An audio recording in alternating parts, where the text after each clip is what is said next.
యేసు రక్తమే జయం. పరిచర్య. Praise the lord. ఏప్రిల్ 14వ తేదీ 2024. ఈరోజు దేవుని వాక్యము. మన తండ్రి అయిన దేవుని నుండి ప్రభు అయిన యేసుక్రీస్తు నుండి మీకు కృపయు సమాధానమును కలుగును గాక. ఎఫెసీయులకు రాసిన పత్రిక 1వ అధ్యాయం 2వ వాక్యము. మన ప్రభు అయిన యేసుక్రీస్తు యొక్క తండ్రియగు దేవుడు స్తుతింపబడును గాక.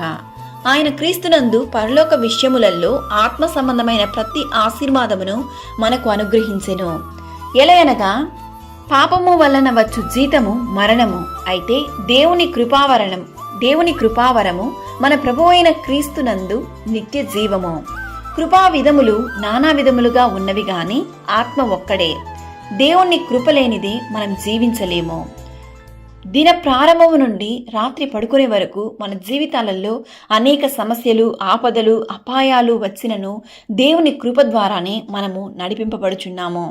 మరియు అన్నిటి యందు ఎల్లప్పుడూ మీలో మీరు సమృద్ధి గలవారై ఉత్తమమైన ప్రతి కార్యము చేయుటకు దేవుడు మీ ఎడల సమస్త విధములైన కృపను విస్తరింపజేయగలడు. ప్రభు అయిన యేసుక్రీస్తు కృప మనందరికీ తోడయుండును గాక. ఆమేన్. God bless you.